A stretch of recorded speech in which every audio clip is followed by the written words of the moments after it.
بسم اللہ الرحمن الرحیم نحمدہ ونصلی ونسلم علی رسولہ الکریم اما بعد۔ دو روز سے بھائیوں کوئی خاص بیان نہیں ہو پایا جی، بہرحال بیان تو مقاصد میں سے نہیں ہے۔ ہاں، جب ایسا بیان نہ ہو، حضرت تھانوی کے ملفوظات رکھو، احادیث کی کتابیں رکھو، تفسیر کی کتابیں، ترجمے قرآن کریم سامنے رکھو اور دیکھ لیا کرو، پڑھ لیا کرو، اصلاحی کتابیں پڑھ لو، انشاءاللہ ان سے نفع ہوگا جی۔ تو آج ایک عنوان ہے، بہت شاندار ہے، انشاءاللہ بہت نفع بخش ہے، خاص طور سے گھر والوں کے لیے جو فیملی کے ساتھ ماشاءاللہ زندگی گزار رہے ہیں۔ آج کل معاشی طور پر اکثر جگہوں میں پریشانیوں کا سامنا ہے اور حالات بڑے ٹائٹ اور تنگ ہے۔ بندہ ناچیز توفیق الہی فضل خداوندی سے اور اپنے اکابر اور بزرگوں کی جو کچھ صحبت اٹھائی، ان کے ساتھ اٹھنا بیٹھنا رہنا ہوا اور ان کی زندگیوں کی اور ان کے سوانح اور ان کے حالات زندگی جو کچھ پڑھے، اس کی روشنی میں الحمدللہ بفضلہ تعالی ایک ایسا سمپل اور سادہ انداز زندگی گزارنے کا اپنے سینے میں رکھتا ہوں کہ وہ معمولی سی انکم اور آمدنی والا بھی بہت سہولت کے ساتھ اس سے زندگی گزار سکتا ہے، الحمدللہ۔ تو اسی بارے میں پہلے حضرت تھانوی نور اللہ مرقدہ کی کچھ باتیں سناتا ہوں اور اسی سے آپ کی خدمت میں پیش کروں گا، مگر عورتوں کو سمجھانا اور ان کو اپنے اصولوں پہ لانا اور ان سے یہ باتیں منوانا، خواہ وہ کتنی ہی اللہ والی اور نیک صالح ہو، ایک کار دارد، بہت بڑا معاملہ، بہت ہی مشکل مسئلہ ہے۔ ہاں، گھریلو جو میرے عزیزوں، ایک ہے پیسے کا کمائی اور ایک ہے خرچ کرنا۔ کمائی تو غیر اختیاری ہے نا، مفتی شفیع صاحب رحمۃ اللہ علیہ نے فرمایا بھائی کمائی غیر اختیاری ہے، خرچ تو اختیاری ہے۔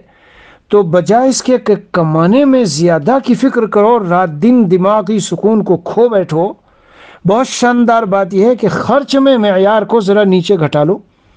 خام خواہ بلا ضرورت چیزیں، جی بہت شاندار قسم کے کھانے، وہ 20 دن میں تنخواہ ختم، 20 دن میں جو کچھ کمایا سارا ختم۔ جتنا کمائی ہے کوشش حتی الامکان یہ کرو کہ خرچ کو اس سے کم ہی کم رکھنا ہے۔ نیکی اور تقوی کی زندگی اگر گھر میں ہونا تو الحمدللہ من جانب اللہ مدد ہوتی ہے۔ حضرت تھانوی قدس سرہ کی کچھ باتیں سناتا ہوں اور اسی کے ضمن میں انشاءاللہ پھر یہ جو مضمون ہے پورا اس کو بھی عرض کروں گا۔ حضرت تھانوی رحمۃ اللہ نے فرمایا اسراف سے بچنے کا طریقہ تأمل و مشورہ ہے۔ شاید فرمایا خرچ کرنے سے قبل 2 امر کا التزام کر لے۔ ایک پہلے سوچا کرے کہ اگر اس جگہ خرچ نہ کروں تو آیا کچھ ضرر ہے یا نہیں۔ سننا بھائی، ضرر کہتے ہیں نقصان کو، تو عورتوں والا نقصان نہیں کہ وہ تو ہر وقت کچھ نہ کوئی بات نکال کے لے ہی آئیں گی کہ جہاں ضرورت ثابت کر دیں گی۔ نہیں، شریعت میں مدار ہے، شرعی ضرر جسے شریعت ضرر کہے، معیار شریعت ہے اس میں۔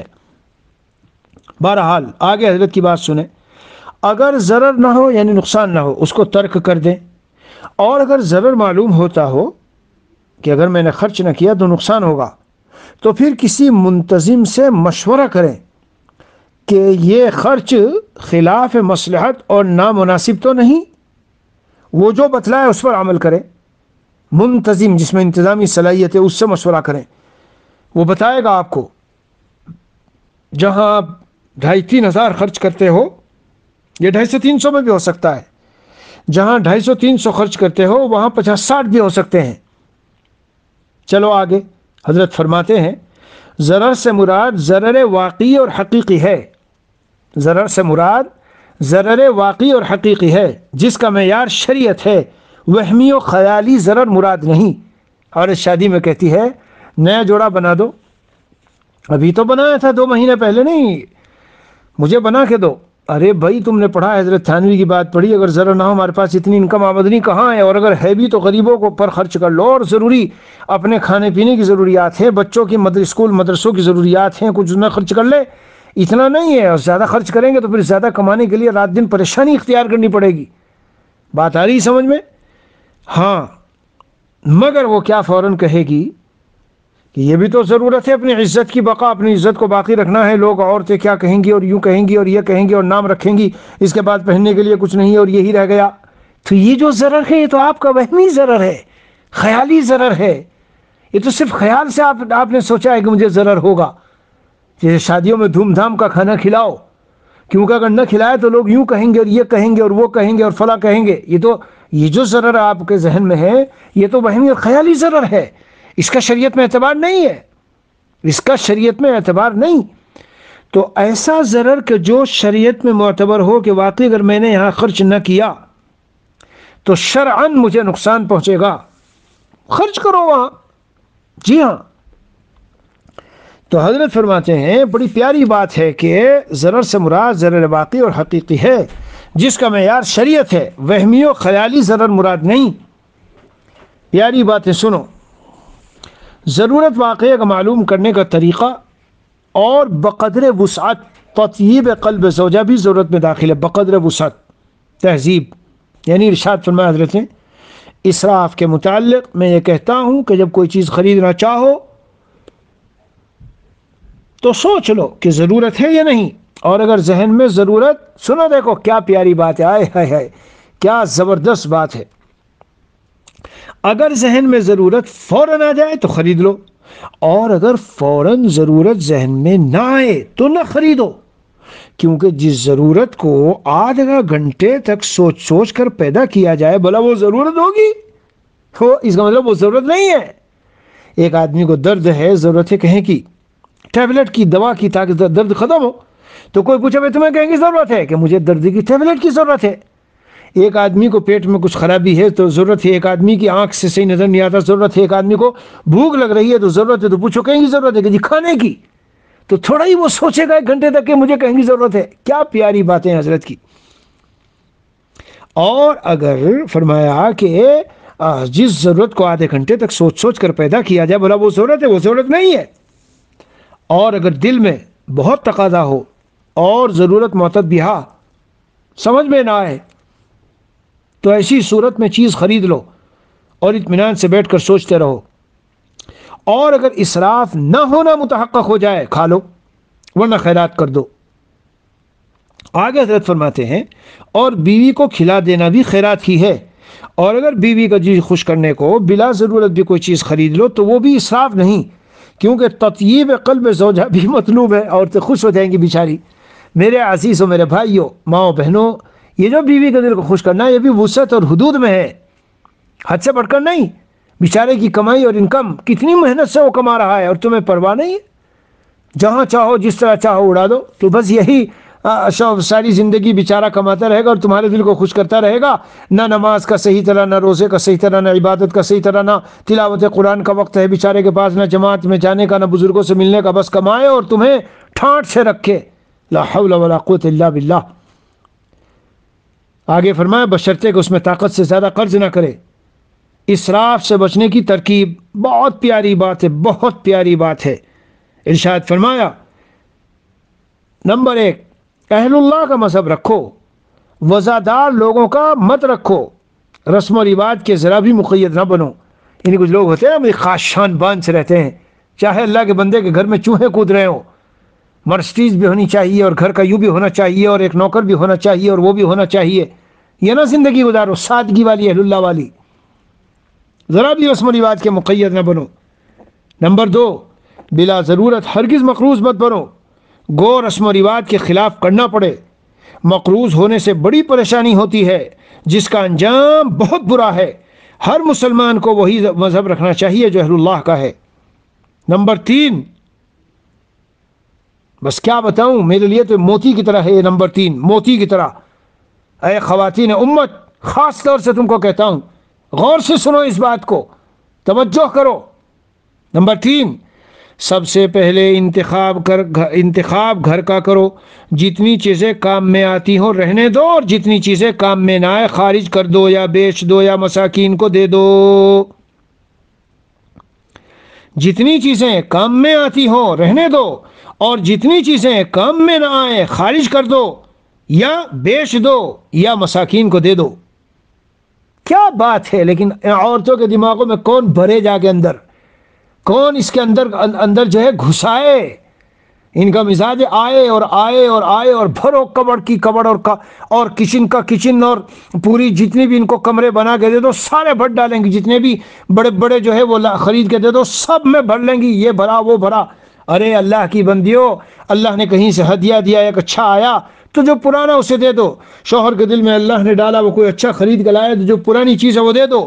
برتن کہیں کسی رشتہ دار نے کہیں کسی اللہ کی نیک بندی نے ہدیہ دے دیے تو اسی طرح کے جو پرانے برتن تھے وہ کسی غریب کو دے دو. رکھو مت، مائع جاری کی طرح چلتا بہتا پانی پاک ہوتا اور پاک کرنے والا بھی ہوتا ہے. اور مائع راکی جم گیا، ٹھہر گیا، گڑ گیا، خود بھی سڑ گل جائے گا اور کسی کام کا نہیں رہے گا.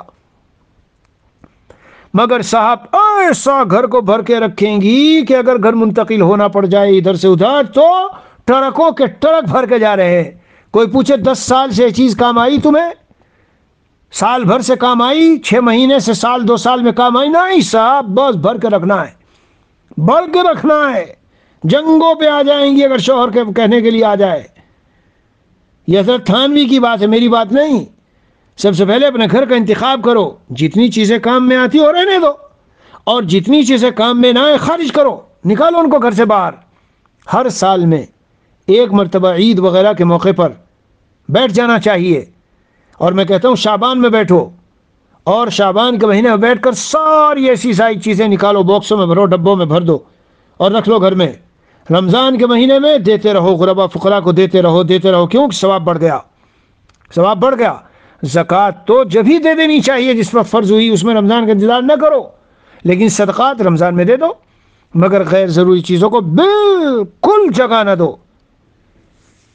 کپ پرچ خریدی، 20 کا سیٹ خریدا، ٹوٹ کے اس میں 7 بچی، 13 کسی کا کنارا ٹوٹا، کسی کا یہ ٹوٹا، کچھ پوری ٹوٹ گئی، تو دے دو سب کا سب. ایک نیا سیٹ شوہر خرید کے لائے گا، چلو بھائی 20 کا سیٹ خرید لے، لیکن سیٹ بھی خریدوا لیا اور وہ بھی ہے نہیں.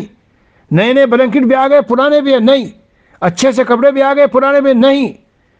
بہترین قسم کے پوٹ وغیرہ خرید لیے، سب کچھ خرید لیا، پھر پرانے نہیں. نکالو. خفیف اور ہلکا پھلکا رہنا چاہیے. سرور عالم صلی اللہ علیہ وسلم کی تعلیمات اس بارے میں جانتے ہو اور جانتی ہو کیا ہے؟ حضرت عائشہ رضی اللہ عنہا کو فرمایا تھا مجھ سے ملنا چاہتی ہے آخرت میں تو چند کام، ان میں سے ایک یہ فرمایا کسی کپڑے کو پرانا سمجھ کے مت اتارنا یہاں تک کہ اس پہ پیوند لگا لے. نمبر 2، غربا اور فقراء سے محبت رکھنا، مساکین سے، الذنوب من المساکین، ان سے قربت رکھنا. اور تمہارا سامان اتنا ہونا چاہیے وَلْيَكُنْ زَادُكَ مِنَ الدُّنْيَا كَزَادِ الرَّاكِبِ الْبَعِيرِ، جیسے اونٹ پر سواری پہ جا رہا ہے اس کا توشہ ہوتا ہے. اب عورتوں کے یہاں جاؤ گے تو بھر جائیں گے ٹرک کے ٹرک بھر جائیں گے. خبر کا خیر مناؤ، خیر. اللہ کے بندوں اور اللہ کی بندیوں، ٹھیک کرو اپنے گھر کا نظام. ہاں، بہت بہترین زندگی ہے. ہلکا پھلکا سامان اپنا ہے بقدر ضرورت. کچھ 2-4 بلینکٹ زائد ہے، 2-4 گدے زائد ہیں، 2-4 تکیے وغیرہ زائد ہیں، 10-20 برتن ہر ایک زائد ہے کہ مہمان آئے تو ٹھیک ہے. لیکن اترا پترا پتہ نہیں کیا کیا بھرا ہوا ہے. حضرت مفتی رشید صاحب ہر عید پہ ایسے صاف کر دیتے تھے. بہرحال بہت دل کو سکون رہتا ہے اس سے. سب سے پہلے انتخاب گھر کا کرو، جتنی چیزیں کام میں آتی ہو رہنے دو، اور جتنی چیزیں کام میں نہ آئے خارج کر دو، یا بیچ دو یا مساکین کو دے دو. نفلی صدقہ دینے کی ہمت نہ ہو تو زکوٰۃ ہی دے دو. جی، جو اس طرح کی چیزیں ہیں جو معمولی، ان کی جو کچھ بازار میں قیمت لگ سکتی ہے وہ لگاؤ اور دے دو. نمبر 4، گھر کا معائنہ کیا کرو. گھر میں بہت سی چیزیں ایسی دیکھو گے جو سڑ رہی ہیں، کسی کو دمک لگ رہی ہے، بس ایسی چیزوں کو اپنی ملک سے الگ کر دو تاکہ گھر میں رونق ہو. کیا پیارا لفظ ہے، میں جھوم اٹھتا ہوں، مگر کس کو سمجھاوے، کس کے دماغ کو اندر سے نکال کے چیر کر بھرے باتیں. زندگی میں جینے کا یہ طریقہ ہے. ہاں، یہ طریقہ ہے میرے عزیزوں، میرے بھائیوں، زندگی میں جینے کا یہ طریقہ ہے. سرور عالم صلی اللہ علیہ وسلم کی بہت ساری حدیثیں ہیں.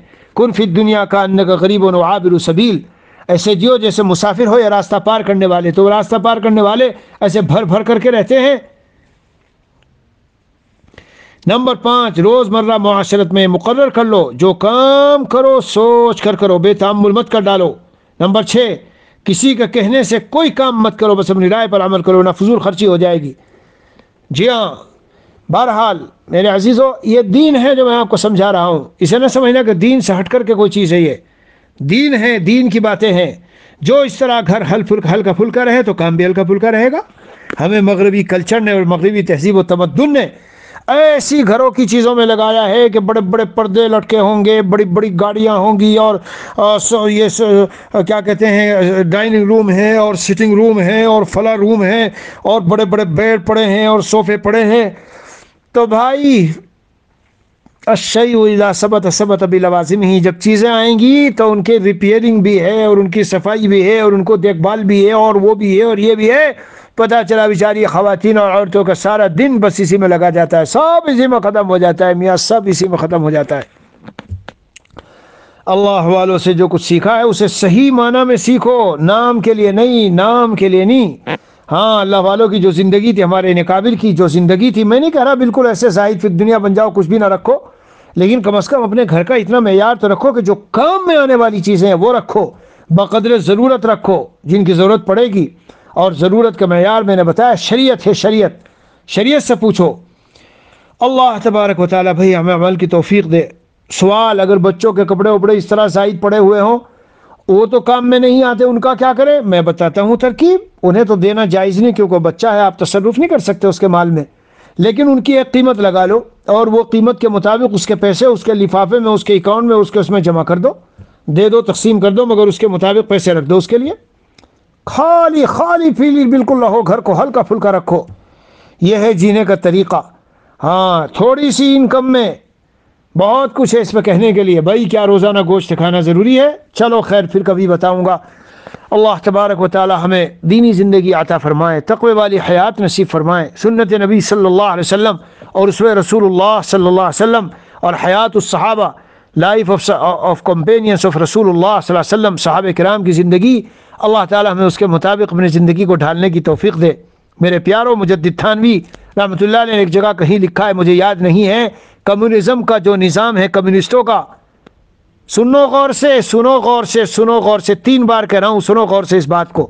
آج ہمارے گھر گھر میں رائج ہے اور ہم اس کے خلاف لڑائی لڑیں گے اور لڑتے ہیں اور ناپسند کرتے ہیں اور ناپسند کریں گے، تقریر کرتے ہیں اور کریں گے، مگر عملی زندگی کیا مطلب حضرت؟ ہم سمجھے نہیں. کمیونسٹوں کی زندگی، اس میں کسی کی ملکیت کا تصور نہیں ہوتا، سب کچھ حکومت کا.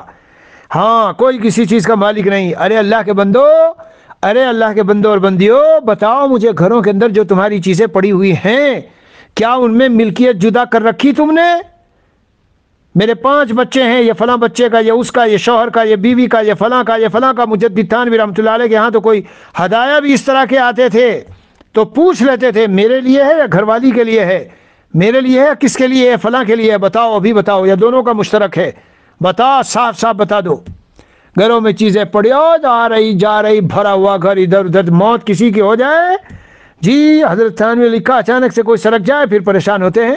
لڑائیاں چلتی ہیں، مقدمے چلتے ہیں. ایک کہتا ہے مجھے ابا نے کہہ دیا تھا، دوسرا کہتا ہے اماں نے مجھے کہا تھا، اور تیسرا کہتا ہے یہ میرا ہے اور وہ اس کا ہے، اور یہ گاڑی فلاں کی ہے اور وہ تو ابا یوں کہا کرتے تھے زندگی میں.